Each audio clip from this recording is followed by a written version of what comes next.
이게 뭐야? 지영은 행주로 손을 닦으며 말했습니다. 생일 선물이야. 세연은 어이없다는 듯 웃었습니다. 올케, 음식은? 그때 오복순도 거실에서 걸어 나왔습니다. 식탁이 꽃다발을 보더니 얼굴이 굳었어요. 한지영, 너 지금 뭐 하는 거니? 지영은 그제야 시어머니를 똑바로 봤습니다. 어머니가 4만 원 주셨어요. 그래서? 그래서 그 돈으로 살 수 있는 걸 샀어요. 시어머니는 딸 생일상에 갈비찜과 잡채를 차리라며 며느리 손에 달랑 4만 원을 쥐어줬습니다. 그런데 그날 식탁 위에 올라간 건 음식이 아니라 정확히 4만 원짜리 흰 꽃다발 하나였습니다. 신우이는 식탁을 보자마자 얼굴이 굳었습니다. 거실에서 드라마를 보던 시어머니도 리모컨을 쥔 채 그대로 멈췄어요.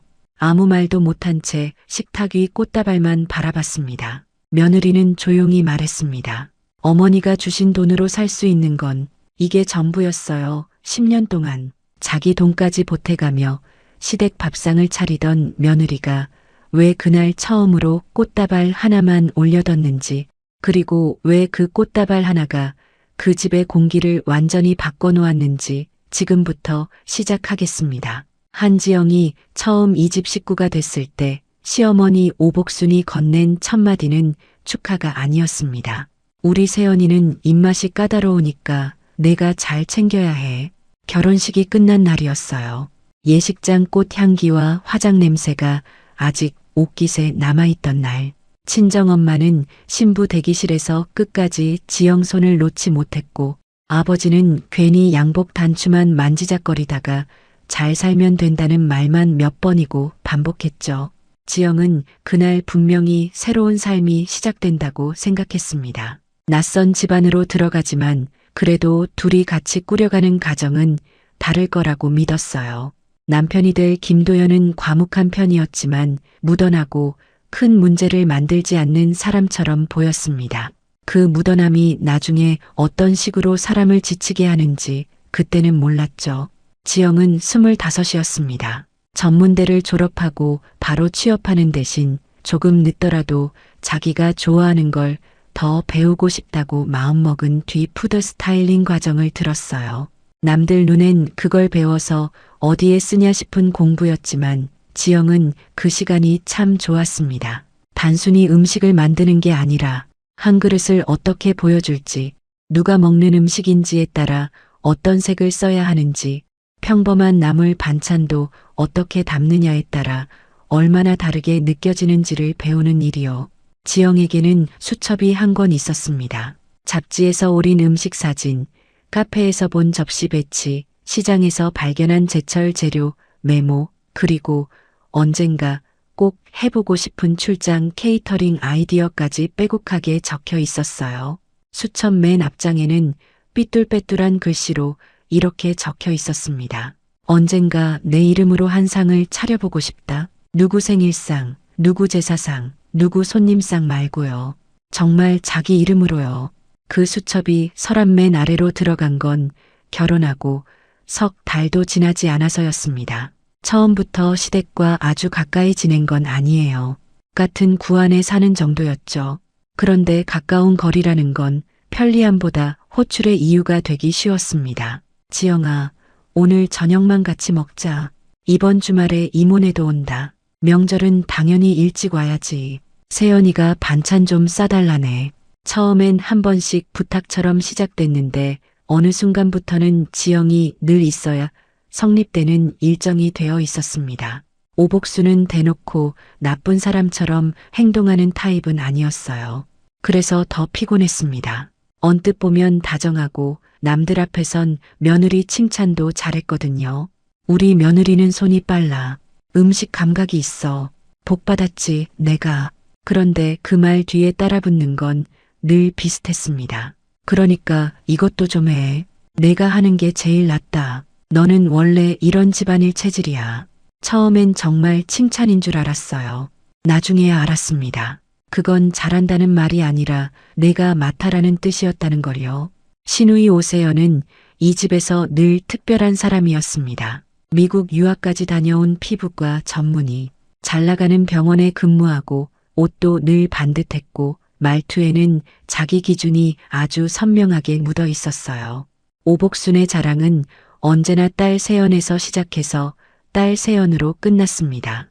우리 세연이는 어릴 때부터 공부를 잘했어. 세연이는 보는 눈이 높아서 아무거나 안 먹어. 역시 배운 애는 다르지. 지영은 처음엔 그게 자연스러운 모성의 자랑이라고 생각했어요. 그런데 문제는 그 자랑이 늘 비교와 함께 온다는 거였습니다. 지영이도 착하긴 한데 세연이처럼 야무진 맛은 없어. 세연이는 바빠서 이런 집안일 못하지. 넌 그래도 손재주가 있잖아. 사람은 각자 잘하는 게 다른 거야. 말은 늘 부드러웠어요. 하지만 듣는 사람은 알죠. 그 말이 결국 누구를 위로하고 누구를 낮추는지요. 세연은 따로 살았지만 주말이면 자주 들렀습니다. 와서 밥을 먹고 반찬을 챙겨가고 때론 친구가 놀러 온다고 따로 몇 가지를 부탁하기도 했어요. 옳게 지난번에 해준 연근조림 괜찮더라. 근데 조금만 덜 달았으면 좋았을 것 같아. 잡채는 면이 좀 탱탱해야 하는데 불고기는 고기질이 중요해. 어차피 할 거면 제대로 해야지. 감사하다는 말보다 평이 먼저였습니다. 지영은 처음 몇 년간 웃으며 넘겼어요. 누군가는 예민하고 누군가는 말이 직선적일 수 있다고 생각했으니까요. 가족이란 원래 어느 정도는 맞춰가는 거라고 믿었어요. 그런데 신기한 건 그 맞춤이 늘 한쪽 방향으로만 이루어진다는 거였습니다. 지영이 맞추고 지영이 이해하고 지영이 참는 방향으로요. 명절이면 새벽 5시에 일어나 전을 부쳤습니다. 고기 밑간을 하고 나물을 무치고 동그랑땡 반죽을 치대고 탕국 냄비를 올리면 금세 오전이 지나갔어요. 그 와중에 오복수는 친척들 앞에서 이렇게 말했습니다. 지영이가 이런 건 잘해. 얘는 부엌에서 쓰는 게 더 빛나. 친척들은 좋게 듣고 웃었지만 지영은 웃을 수 없었어요. 누군가 앞에서 자신의 삶이 너무 쉽게 정리되는 기분이 들었거든요. 넌 바깥보다 부엌에 어울린다. 그 말이 꼭 그렇게 들렸습니다. 돈 이야기는 늘 애매하게 시작됐습니다. 오복수는 장을 보라고 돈을 줄 때 꼭 부족한 금액을 건넸어요. 아예 안 주는 것도 아니고 충분히 주는 것도 아니었습니다. 딱 거절하기 애매한 수준. 받는 사람이 불편해서 자기 돈을 보태게 되는 수준이었죠. 이 정도면 되지. 시장 가면 싸게 잘 살 수 있잖아. 너는 알뜰하니까 잘하겠지. 처음엔 지영도 시장 물가를 잘 몰랐습니다. 결혼 전엔 집안 제사상을 차려본 적이 없었으니까요. 갈비 한 근이 얼마인지, 과일 한 상자 값이 얼마나 오르는지, 명절 직전 채소값이 얼마나 뛰는지 그때 처음 배웠어요. 그리고 곧 알게 됐죠. 시어머니가 주는 돈으로는 절대 안 된다는 걸요. 그런데 이상하게도 매번 방법은 하나였습니다. 부족하면 자기가 보태면 됐으니까요. 갈비가 조금 모자라면 카드로 더 사고, 사과가 상태가 안 좋으면 조금 비싼 걸로 바꾸고, 손님 수가 예상보다 늘면 두부며 버섯이며 다시 사와야 했어요.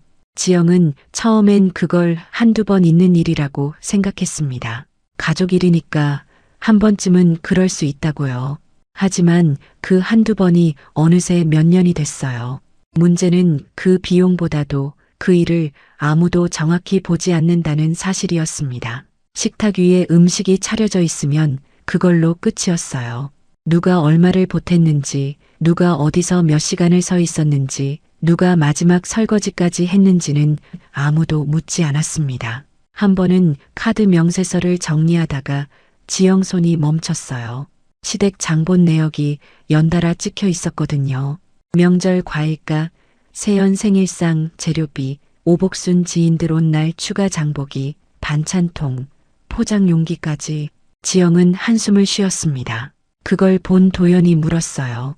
왜 그렇게 많이 나왔어? 그 말이 참 이상하게 들렸어요. 왜 많이 나왔냐는 질문이 아니라 왜 이제야 보느냐는 질문처럼 들렸거든요. 지영은 명세서를 도연 쪽으로 밀었습니다.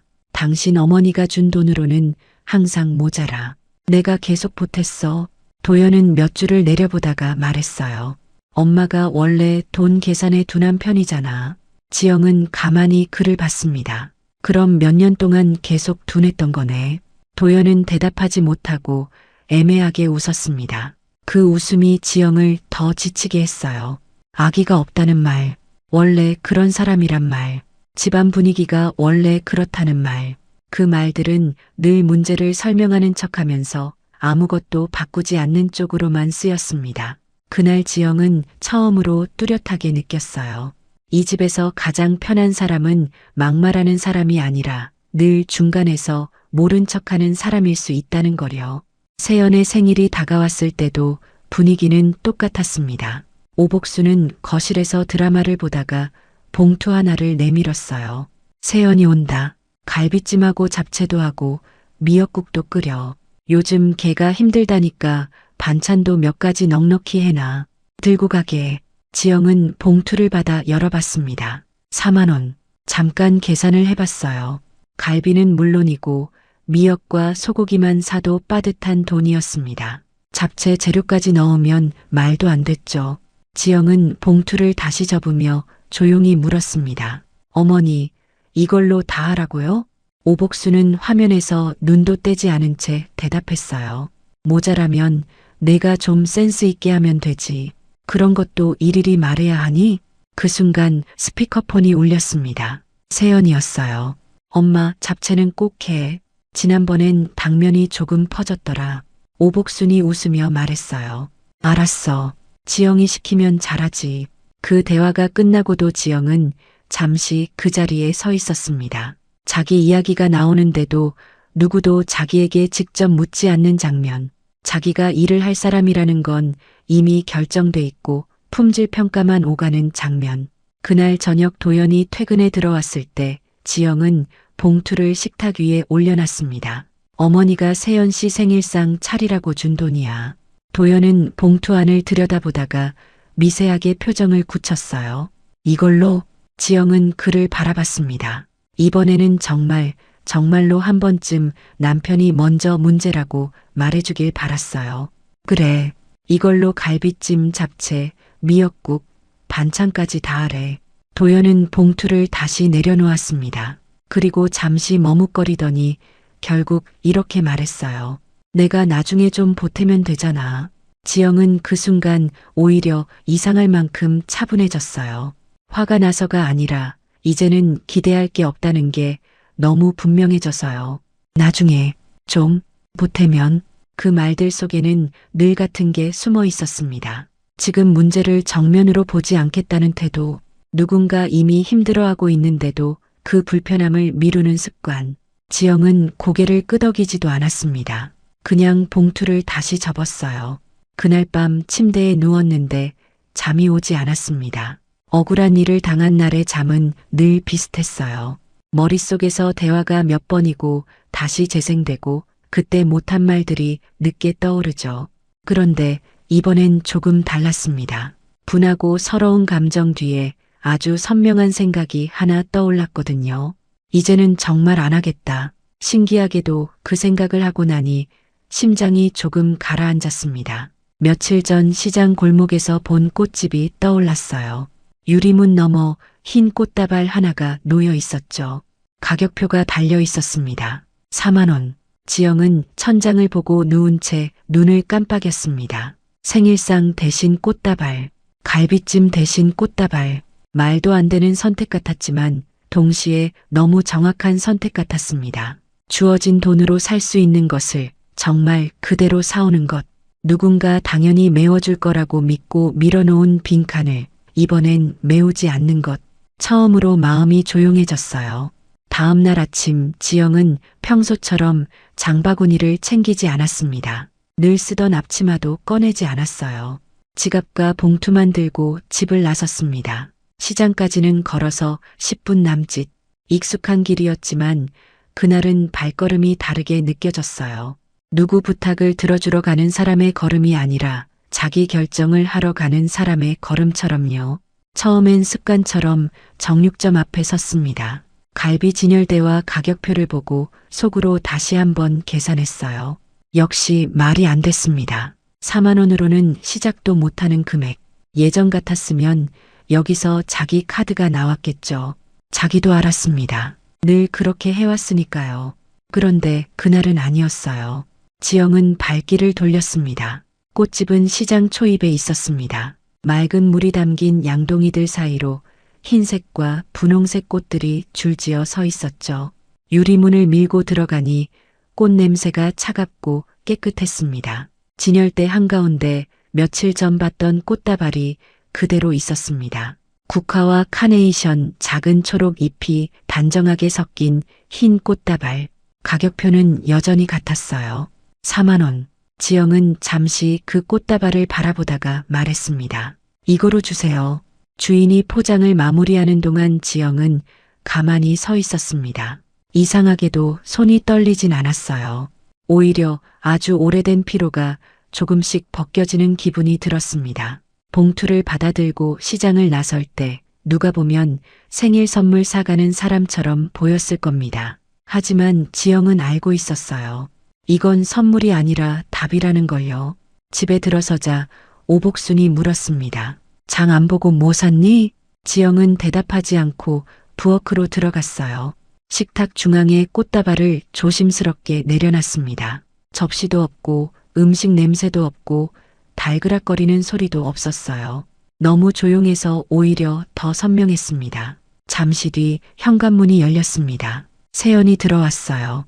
코트 벗는 손길이 가볍고 기대가 섞인 표정이었습니다. 그런데 식탁을 보는 순간 표정이 굳었죠. 이게 뭐야? 지영은 행주로 손을 닦으며 말했습니다. 생일 선물이야. 세연은 어이없다는 듯 웃었습니다. 옳게, 음식은? 그때 오복순도 거실에서 걸어 나왔습니다. 식탁이 꽃다발을 보더니 얼굴이 굳었어요. 한지영, 너 지금 뭐 하는 거니? 지영은 그제야 시어머니를 똑바로 봤습니다. 어머니가 4만 원 주셨어요. 그래서 그 돈으로 살 수 있는 걸 샀어요. 순간 정적이 흘렀습니다. 세연이 먼저 목소리를 높였어요. 지금 내 생일에 장난하는 거야? 지영은 그 말에 물러서지 않았습니다. 장난 아니에요. 저는 늘 모자라는 돈에 제 돈 보태서 했어요. 갈비도, 과일도, 반찬통도요. 근데 오늘은 안 보탰어요. 어머니가 주신 돈 안에서만 샀어요. 오복순이 얼굴을 붉혔습니다. 며느리가 그 정도도 못해? 지영의 목소리는 오히려 더 차분해졌어요. 그 정도가 어느 정도인데요? 4만 원으로 갈비찜, 잡채, 미역국, 반찬까지 다 차리라는 게 상식인지 아닌지 다 아시잖아요. 알면서도 늘 제가 메우길 기다리셨잖아요.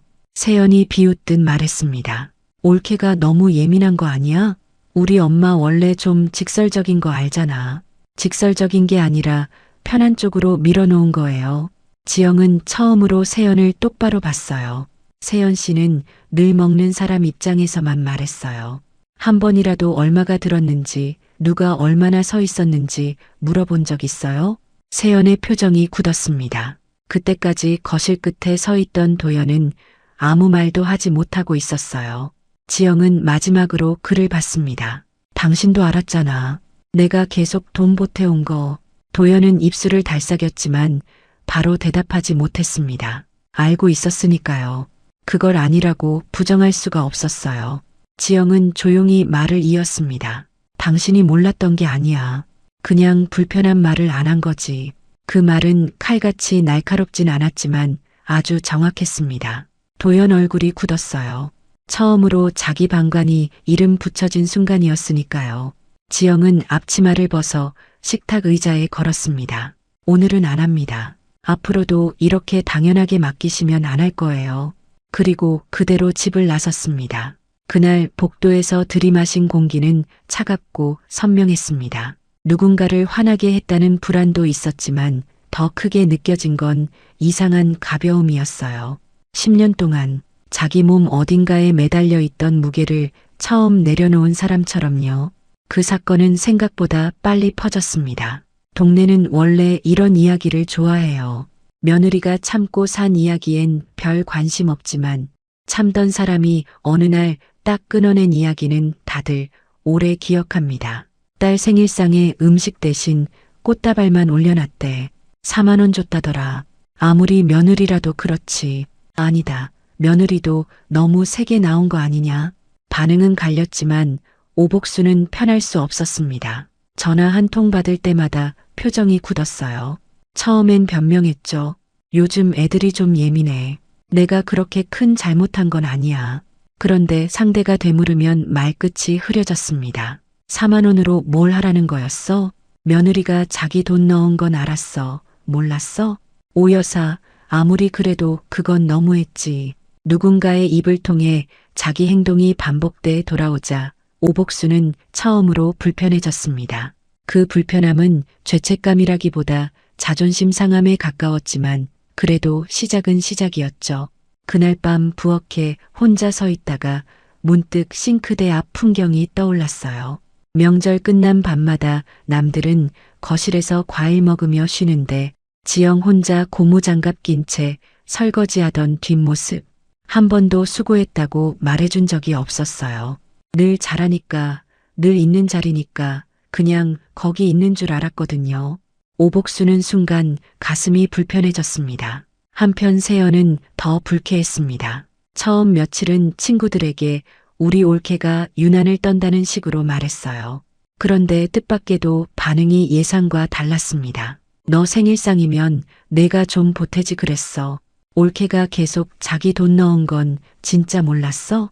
너도 좀 너무했다. 세연은 그때 처음 말을 잃었습니다. 자기는 한 번도 그 돈이 누구 주머니에서 나갔는지 생각해 본 적이 없었거든요.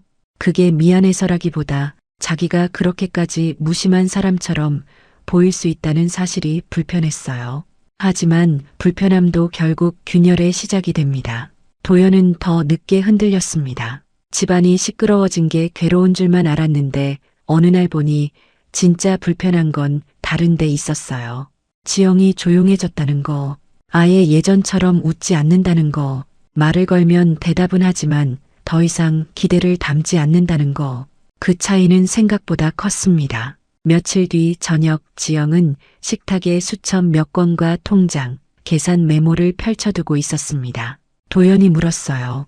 그건 뭐야? 지영은 숨기지 않았습니다. 예전에 하려던 것들. 도연이 수첩을 넘겨봤어요.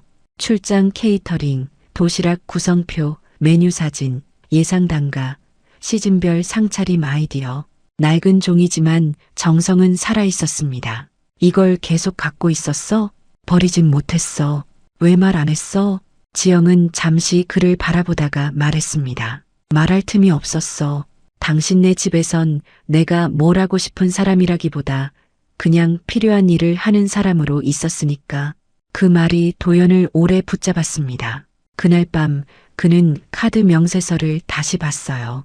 몇 년치를 다 볼 필요도 없었습니다. 최근 몇 달만 봐도 충분했어요. 시댁 장 본 날들, 손님 오던 날들, 과일값, 고기값, 반찬 재료, 지영 말이 맞았습니다. 자기는 알고 있었어요. 정확히는 알 수 있었는데 안 본 척한 거죠. 그제야 미안함보다 먼저 부끄러움이 왔습니다. 누군가를 사랑한다고 말하면서 그 사람이 어디서 닳고 있는지도 모른 척한 세월이 한꺼번에 밀려왔거든요. 며칠 뒤 지영은 동네 상가 하나를 보러 갔습니다. 예전에 반찬 가게가 있다가 문을 닫은 자리였어요. 크진 않았지만 주방 설비를 어느 정도 살릴 수 있었고 동네 주민센터와 아파트 단지 사이에 있어 유동인구도 나쁘지 않았습니다. 유리문에 붙은 임대문의 종이를 한참 바라보다가 안쪽을 들여다봤어요. 먼지가 좀 쌓였고 벽지는 누렇게 바랬지만 지영 눈에는 다른 게 보였습니다. 냉장 쇼케이스가 들어갈 자리, 반찬통이 놓일 선반, 예약 주문표를 붙여둘 벽, 도시락을 포장할 작은 작업대. 큰 가게를 꿈꾼 건 아니었습니다. 처음부터 거창한 사업을 하겠다는 것도 아니었죠. 그저 자기 손으로 만든 음식이 더 이상 당연한 희생으로 소비되지 않는 장소가 하나 있으면 좋겠다고 생각했어요. 집으로 돌아온 지영은 수첩을 다시 펼쳤습니다. 출장 케이터링은 초기 비용이 컸고 인력도 필요했어요. 혼자 시작하기엔 부담이 컸습니다. 그래서 방향을 바꿨죠. 작은 반찬과 도시락, 예약 상차림. 문제는 역시 돈이었습니다. 보증금, 월세, 보건증, 기본 인테리어, 냉장고, 작업대, 간판, 용기, 첫 재료비. 수첩 속 꿈은 아름다웠지만 현실은 숫자부터 무거웠어요. 지영은 적금 통장을 꺼내놓고 한참 봤습니다. 결혼 전에 모은 돈이었고 중간중간 시댁일에 조금씩 새어나갔지만 그래도 끝까지 지켜온 돈이었습니다. 그걸 깨면 되돌리기 쉽지 않다는 걸 알았어요. 도연이 조심스럽게 물었습니다. 얼마나 부족해? 지영은 쉽게 대답하지 않았습니다. 도와주겠다는 말이 반가우면서도 동시에 늦었다는 생각이 먼저 들었거든요. 도연은 잠시 있다가 다시 말했습니다. 내가 도와줄게 라고 말하면 너무 쉽게 들릴 거 알아. 지금까지 내가 너무 편한 쪽에 있었던 것도 알아. 그래도 이번엔 말만 하지 않을게. 지영은 고개를 들지 않았어요.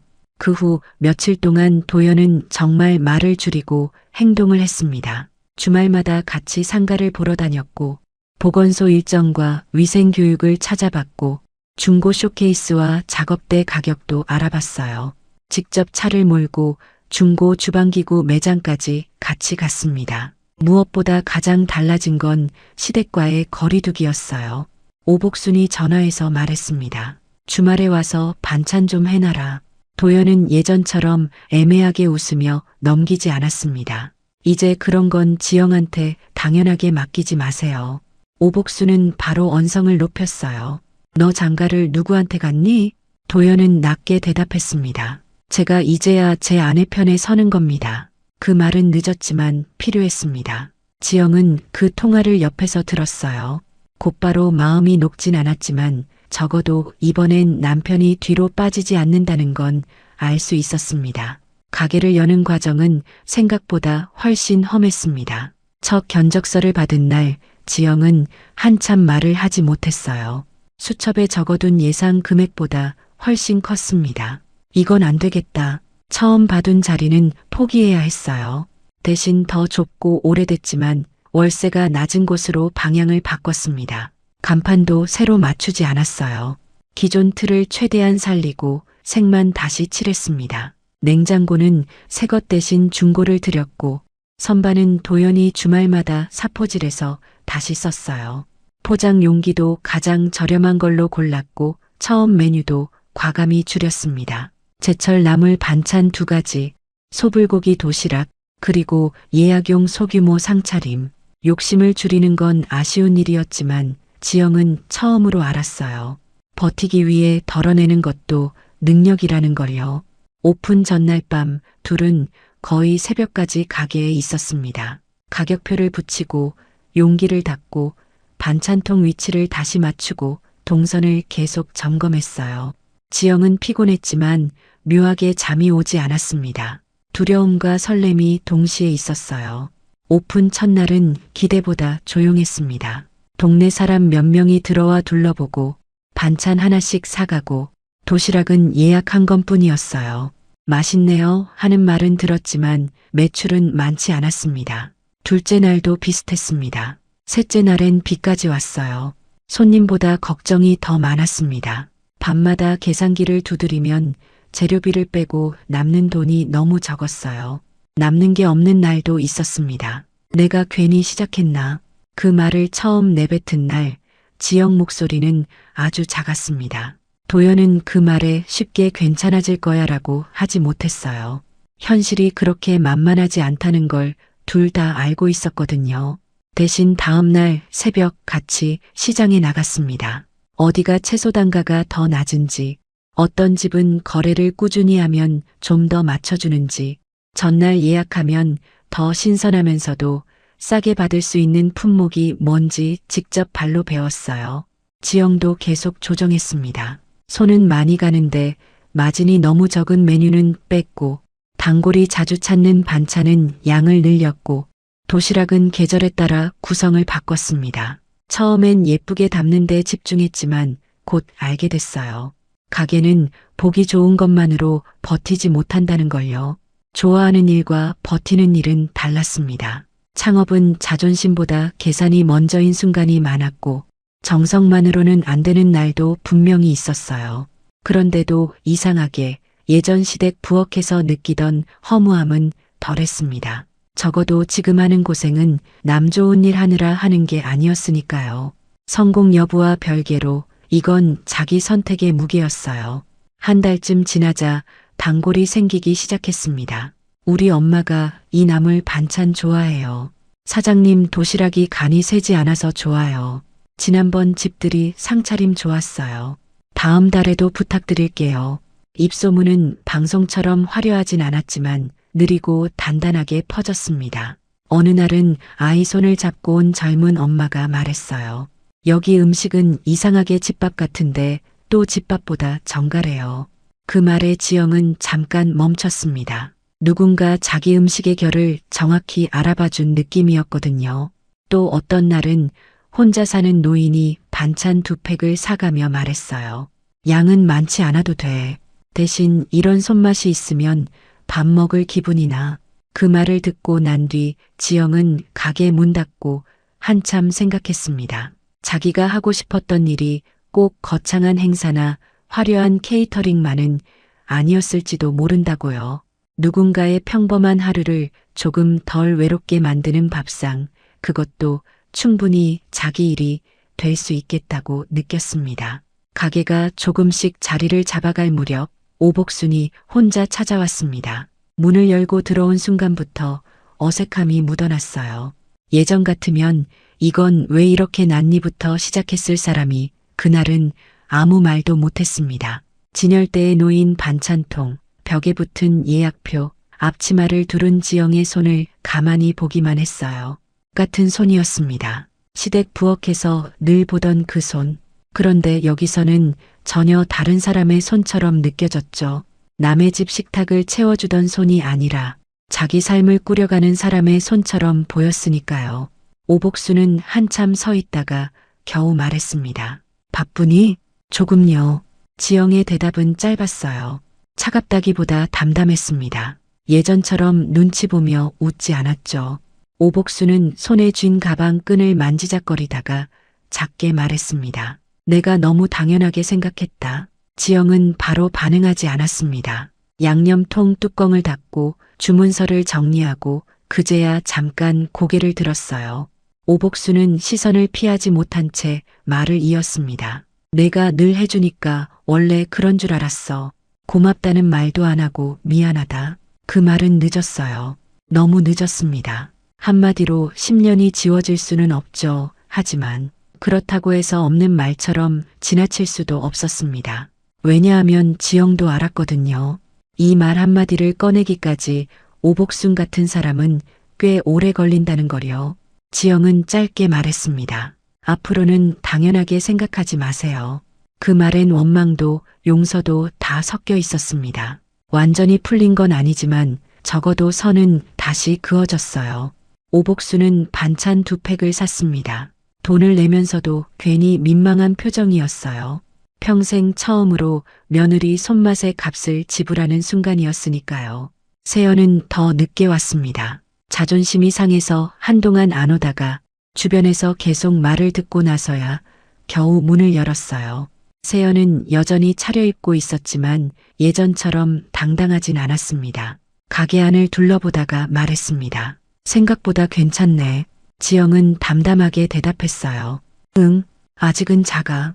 잠시 침묵이 흐른 뒤 세연이 말을 꺼냈습니다. 옳게, 나도 좀 생각이 짧았어. 지영은 아무 말 없이 기다렸습니다. 성급하게 괜찮다고 말해줄 생각은 없었어요.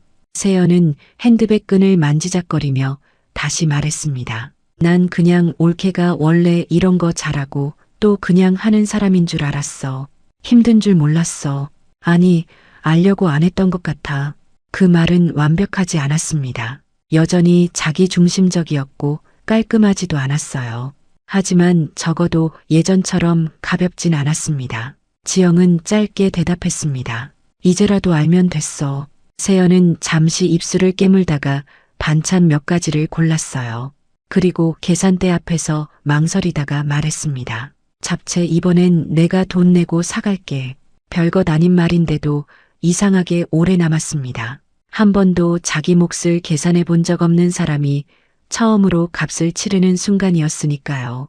가게는 드라마처럼 하루아침에 대박 나지 않았습니다. 대신 계절이 2번 바뀌는 동안 조금씩 자리를 잡았습니다. 어떤 달은 예약이 몰려 허리가 휘청거렸고 어떤 달은 장마 탓에 손님이 뚝 끊겨 불안했어요. 냉장고가 갑자기 말썽을 부리는 날도 있었고 새벽에 재료를 잘못 받아 다시 뛰어나간 날도 있었습니다. 하지만 지영은 계속했습니다. 그 과정에서 자기 일의 모양도 조금씩 더 또렷해졌어요. 단순히 요리를 잘하는 게 아니라 누가 먹을 음식인지 생각하고 어떤 자리에 놓일 상인지 상상하고 평범한 반찬도 한 끼의 위로처럼 느껴지게 만드는 감각. 그건 오복순이 말하던 집안일 체질 같은 게 아니었습니다. 누군가의 집안일에 적합한 사람이 아니라 자기 손으로 자기 일을 설계할 수 있는 사람이었던 거죠. 어느 날 단골 손님 한 사람이 도시락을 받아들고 말했습니다. 사장님, 음식은 이상하게 위로받는 기분이 들어요. 지영은 그 말을 듣고 잠깐 웃었습니다. 위로. 예전엔 그런 단어를 자기 삶과 연결해 본 적이 없었어요. 늘 누군가를 위해 움직이는 역할에 익숙했지 자기 일이 누군가에게 어떤 의미가 되는지 생각할 틈이 없었거든요. 그날 저녁 가게 문을 닫고 나오는데 도연이 밖에 서 있었습니다. 두 손에 장바구니를 들고 있었어요. 오늘도 수고했어. 예전 같으면 너무 늦은 말이었을 겁니다. 그리고 실제로 늦었죠. 하지만 지영은 이제 그 늦은 말 하나에 인생이 흔들리지 않았습니다. 그저 담백하게 대답했어요. 응, 오늘은 좀 힘들었어. 도연이 고개를 끄덕였습니다. 알아. 그래서 내가 왔지. 지영은 아주 조금 웃었습니다. 이제는 누군가의 인정이 있어야만 자기 가치가 생기는 건 아니었지만 그래도 옆에서 같이 짐을 들어주는 사람이 있다는 건 나쁘지 않았어요. 둘은 천천히 집으로 걸었습니다. 바람이 조금 차가웠어요. 문득 지영은 그날이 떠올랐습니다. 4만 원짜리 흰 꽃다발을 식탁 위에 올려놓던 날. 그날의 공기도 오늘처럼 차갑고 선명했죠. 다만 분명히 다른 게 있었습니다. 그날의 지영은 더는 참지 않겠다고 결심한 사람이었고 오늘의 지영은 이미 자기 삶을 다시 차려내고 있는 사람이었습니다. 생각해보면 그 집 식탁 위에 올라갔던 건 단순한 꽃다발이 아니었는지도 모릅니다. 10년 동안 당연하게 소비되던 한 사람의 시간과 노동, 늘 보이지 않던 마음의 가, 그리고 더는 공짜로 내주지 않겠다는 결심이 처음으로 형태를 가진 순간이었겠죠. 가격표가 붙은 건 꽃다발이었지만 사실 그날 처음 세상 앞에 놓인 건 지영 자신의 마음이었는지도 몰랐습니다.